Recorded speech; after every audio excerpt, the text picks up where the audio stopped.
একটি বিষয়ের উপরে আমাদের আলোচনা চলমান ছিল, আর তা হচ্ছে ঈমান আনার মৌলিক শর্তসমূহ। এই শিরোনামে আমরা আলোচনা শুরু করেছিলাম।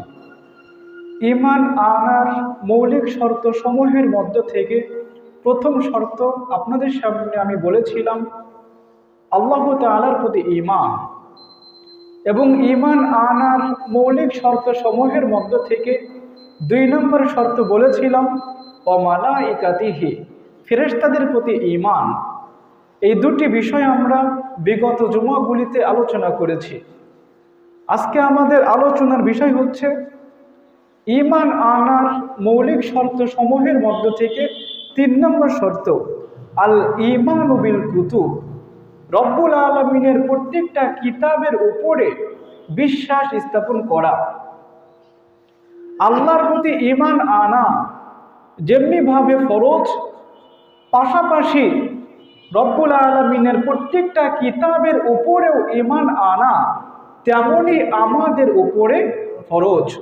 এই সম্পর্কে রব্বুল আলামিন বলছেন আমানার রাসূলু বিমা উনজিলা ইলাইহি মির রাব্বিহি ওয়াল মুমিনুন, নবীর উপরে যখনই আমি যেটা নাজিল করি আমার নবী তো ওইটা বিশ্বাস করে, এমনকি ঈমানদার ব্যক্তি যারা আছে তারাও এটা বিশ্বাস করে। তারা বলে কুল্লুন আমানা বিল্লাহ, আমরা আল্লাহর প্রতি ঈমান এনেছি, ওয়া মালাইকাতিহি, এবং রব্বুল আলামিনের প্রত্যেকটা ফেরেশতাদের উপরে ঈমান এনেছি, ওয়া কুতুবিহি, এবং রব্বুল আলামিনের যে কিতাব আছে প্রত্যেকটা কিতাবের উপরেও আমরা ঈমান এনেছি। সম্মানিত প্রিয় ভাইয়েরা, পৃথিবীতে ভ্রান্ত মানুষ কারা, পৃথিবীতে জাহান্নামের পথযাত্রী কারা, তাদের আলোচনা করতে গিয়ে আল্লাহ বলেন অমাইয়াকফুর বিল্লাহ, অমাইয়াকফুর বিল্লাহি ওয়া মালাইকাতিহি ওয়া কুতুবিহি ওয়া রুসুলিহি ওয়াল ইয়াউমিল আখির, ভ্রান্ত মানুষ তো তারা, জাহান্নামের পথযাত্রী তো তারা, যারা আমাকে অবিশ্বাস করে এবং আমার ফেরেশতাদেরকে অবিশ্বাস করে এবং আমার কিতাবগুলোকে অবিশ্বাস করে। ফাকাদ দাল্লা দালালান বাঈদা, যারা আমাকে অবিশ্বাস করছো, আমার ফেরেশতাদেরকে অবিশ্বাস করছো এবং আমার কিতাবগুলোকেও যারা অবিশ্বাস করছো, তোমরা তো স্পষ্টভাবে ভ্রান্তিতেই নিমজ্জিত রয়েছ। সম্মানিত প্রিয় ভাইয়েরা, তো আল্লাহর প্রতি ঈমান আনা যেমনিভাবে ফরজ, পাশাপাশি রব্বুল আলামিনের কিতাবগুলোর উপরেও ঈমান আনা আমাদের জন্যে ফরজ। এই কারণে রব্বুল আলামিন হিদায়াত প্রাপ্ত মানুষ কারা তাদের আলোচনা করতে গিয়ে আল্লাহ বলেন ওয়াল্লাযীনা ইউমিনুনা বিমা উনজিলা ইলাইকা ওয়া মা উনজিলা মিন ক্বাবলিক, হিদায়াত প্রাপ্ত মানুষ তো তারা যারা কোরআনের উপরে বিশ্বাস করেছে, পাশাপাশি কোরআনের আগে যতগুলো কিতাব আমি নাজিল করেছি প্রত্যেকটা কিতাবের উপরেও যারা বিশ্বাস স্থাপন করেছে। কোরআনই কি আল্লাহর একমাত্র কিতাব, নাকি কোরআনের আগে রব্বুল আলামিন অন্য অন্য কিতাব নাজিল করেছেন? বলেন, কোরআনই কি একমাত্র কিতাব? কোরআনের আগে রব্বুল আলামিন আরো কিতাব নাজিল করেন নাই? করেছেন। আসমানি কিতাবের সংখ্যা মোট কত কে বলতে পারবে? 104 খানা। 100 কয়খানা? 104 খানা হচ্ছে আসমানি কিতাব। এই 104 খানা কিতাবের মধ্য থেকে 4 খানা কিতাবের সম্মান রব্বুল আলামিন সব থেকে বেশি বাড়িয়েছেন, এবং এই 4 খানা কিতাবের কথা পবিত্র কোরআনের মধ্যে আছে।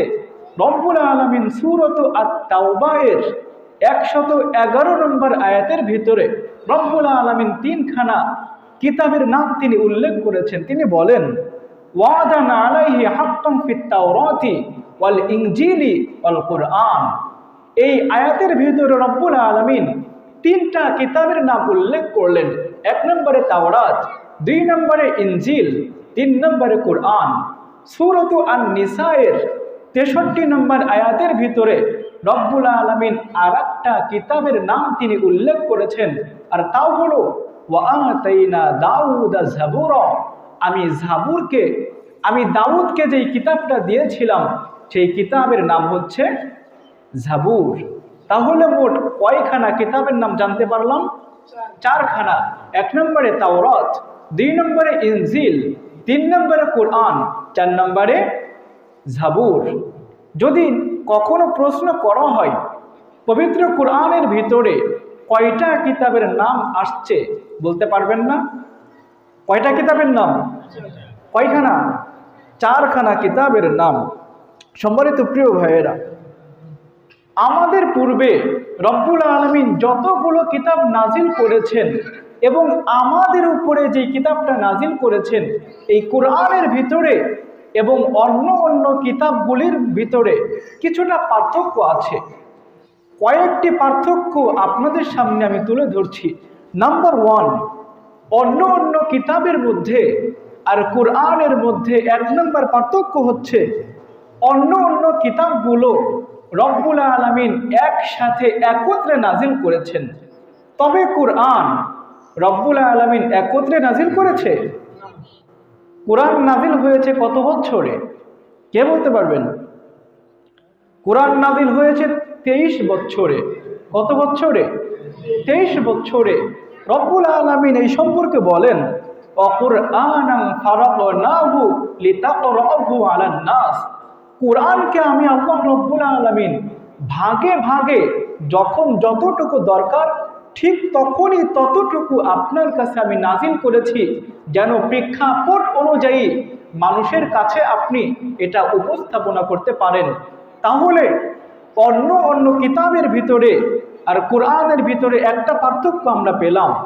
অন্য অন্য কিতাব রব্বুল আলামিন একত্রে নাজিল করেছে আর কোরআনটা আলাদা আলাদা ভাগে ভাগে নাজিল হয়েছে।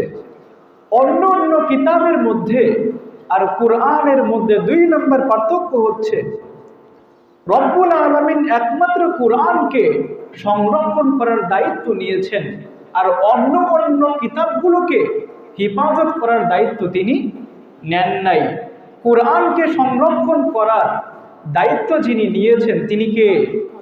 এই সম্পর্কে আল্লাহ বলেন, ইন্না নাহনু নাযালনা যিকরা ওয়া ইন্না লাহু লাহাফিজুন। কোরআনকে যেহেতু আমি নাজিল করেছি আর কিয়ামত পর্যন্ত এই কোরআনকে আমি সংরক্ষণ করব। সুবহানাল্লাহ। আল্লাহ বলেন, লা ইয়াতিহিল বাতিলু মিন বাইনি ইয়াদাইহি ওয়ালা মিন খালফি।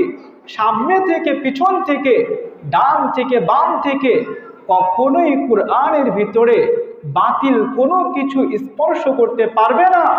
এমনকি কিয়ামত পর্যন্ত কোনো মানুষ যদি চেষ্টা করে কোরআনের একটা নুকতাকেও কখনোই কেউ পরিবর্তন করতে পারবে না।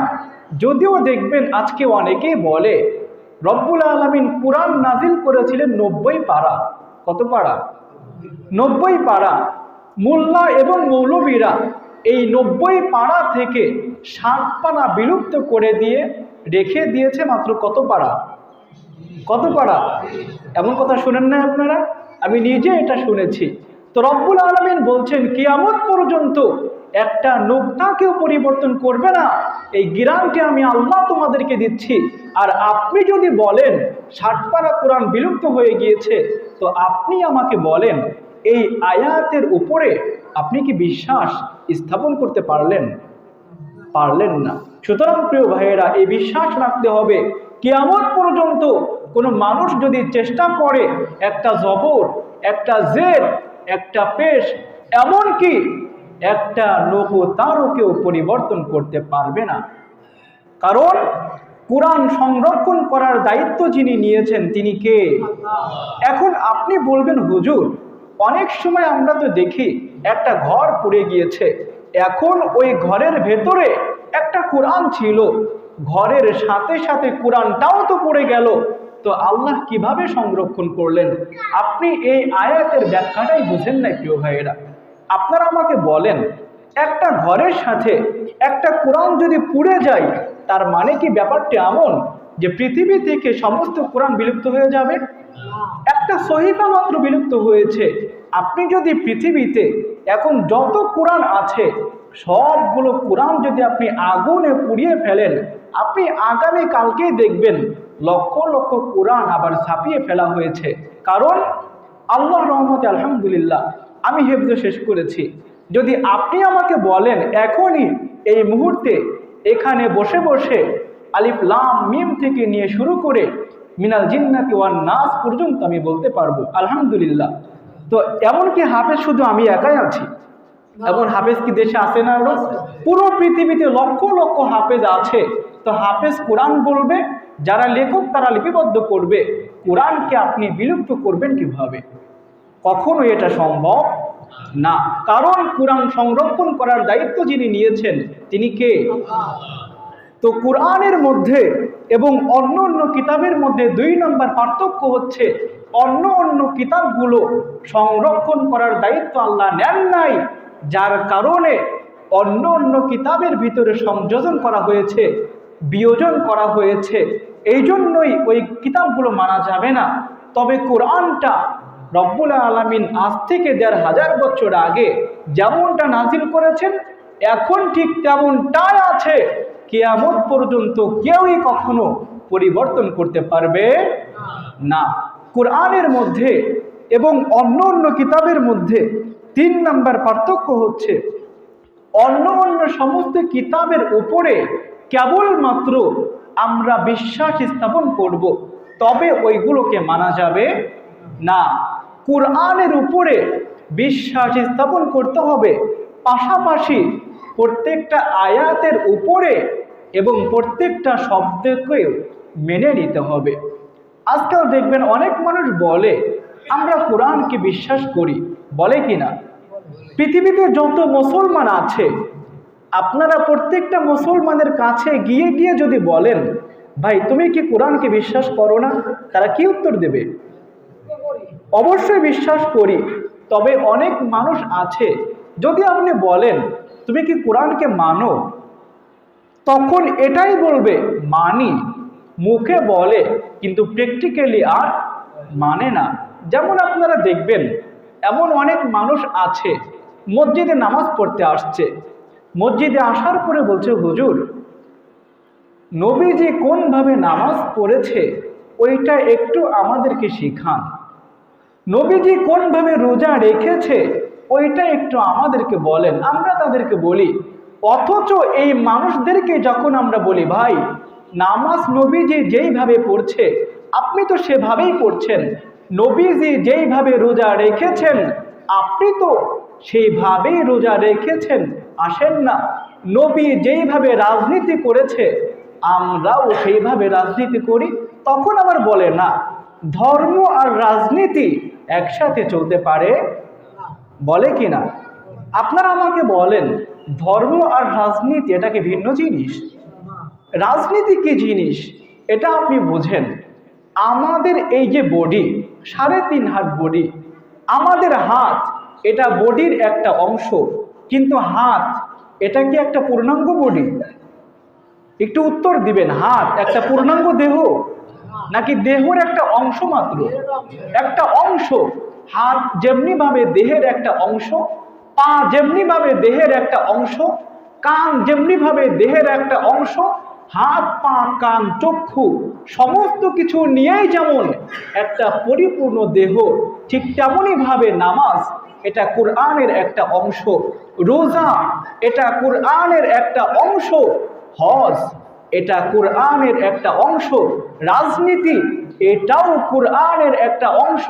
ঠিক তেমনই ভাবে রাজনীতি, নামাজ, রোজা, হজ, যাকাত এই সমস্ত কিছু নিয়েই হচ্ছে পূর্ণাঙ্গ কোরআন। সুতরাং যদি কোনো ব্যক্তি বলে কোরআনের সাথে রাজনীতির কোনো সম্পর্ক নাই, তবে তো এই ব্যক্তি কোরআন থেকে একটা অংশকে সে বিলুপ্ত করে দিয়েছে।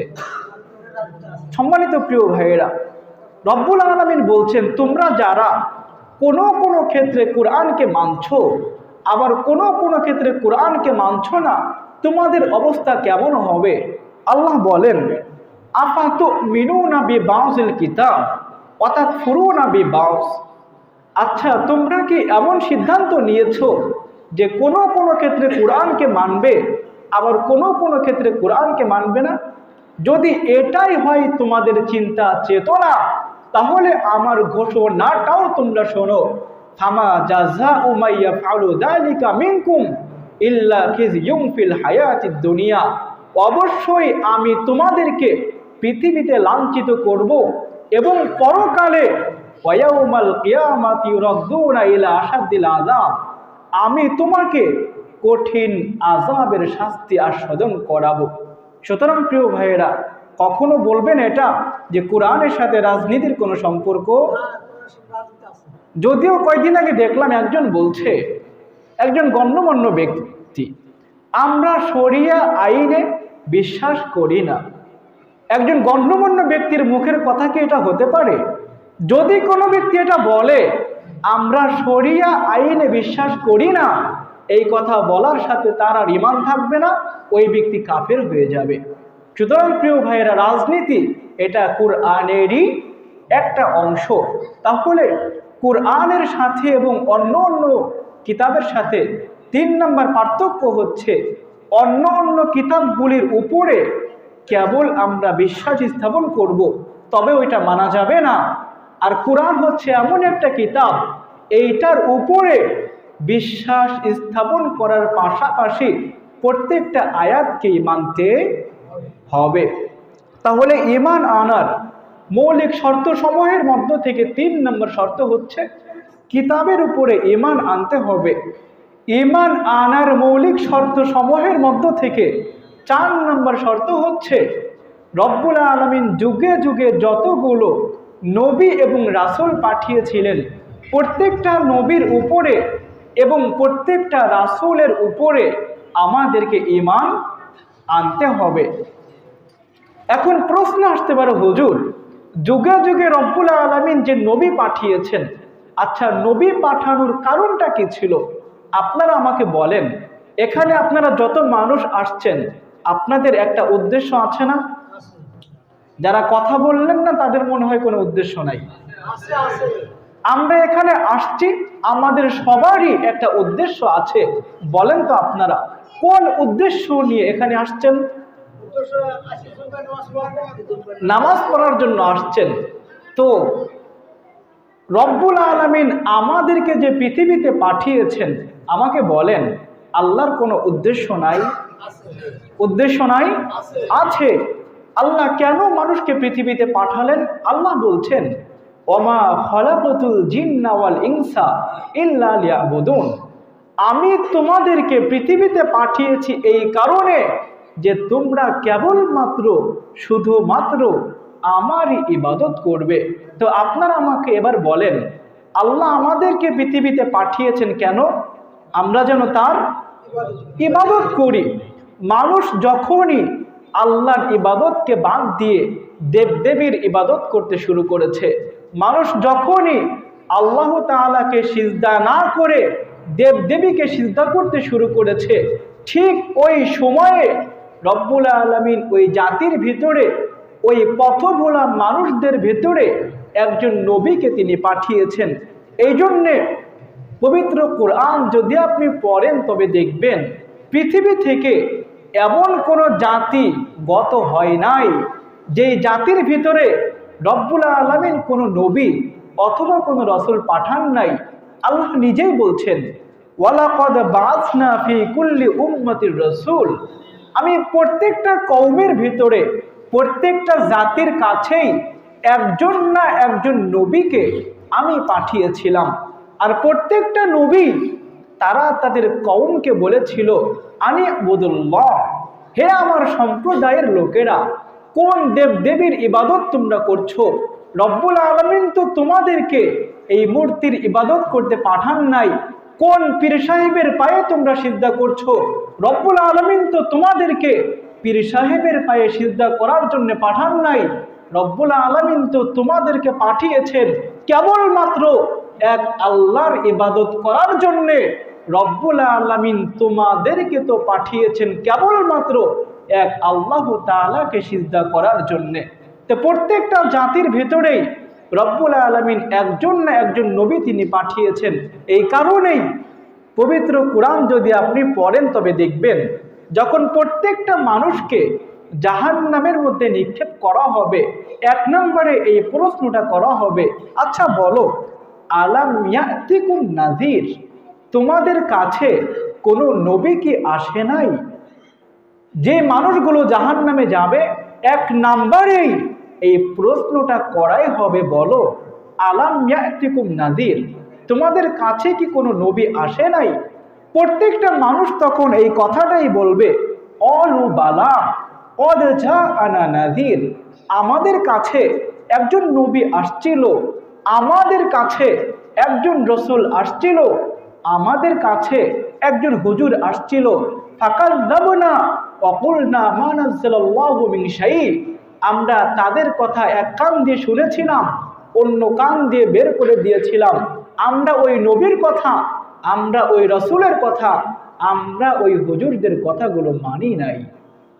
সম্মানিত প্রিয় ভাইরা, তো বলছিলাম পৃথিবীতে যতগুলো নবী আসছিল প্রত্যেকটা নবীর নবুয়াতের উপরে আমাদেরকে ঈমান আনতে হবে। এখন যদি প্রশ্ন করি, বলেন তো পৃথিবীতে নবীদের সংখ্যা কত? কে বলতে পারবেন? 1,24,000। আবার কেউ কেউ বলে 2 লক্ষ। এই যে 2টা মত যে আপনারা দেন, এই মতটা আপনারা কোথায় পেয়েছেন? তার আগে আপনারা আমাকে বলেন, আদম নবীর নাম আপনারা শুনেন নাই? শুনেন নাই? কে এমন কেউ আছেন? তার মানে আদম নবীর নাম আমরা সবাই শুনেছি, সবাই জেনেছি। এখন আপনারা আমাকে বলেন, আল্লাহ যদি আদম নবীর কথা আমাদেরকে না বলতেন তবে আমরা জানতে পারতাম? মুসা নবীর কথা আপনারা জানেন না? আল্লাহ যদি মুসা নবীর কথা আমাদেরকে না জানাতেন আমরা জানতে পারতাম? তো আল্লাহ আমাদেরকে যেই নবীদের কথা জানিয়েছেন আমরা তাদের কথাই জেনেছি, আর যাদের কথা জানান নাই তাদের কথা আমরা জানতে পারবো? তো এই সম্পর্কে আল্লাহ বলেন নবীজিকে, ওয়ালাকাদ আরসালনা রুসুলাম মিন ক্বাবলিকা মিনহুম মান ক্বাসাসনা আলাইকা ওয়া মিনহুম মান লাম নাকসুস আলাইক। হে নবী, আপনার আগে আমি অনেক নবী, অনেক রসুলকে পাঠিয়েছিলাম, তবে তাদের মধ্য থেকে কোন নবীর কথা আপনাকে বলেছি, আর কোন নবীর কথা আপনাকে আমি বলি নাই।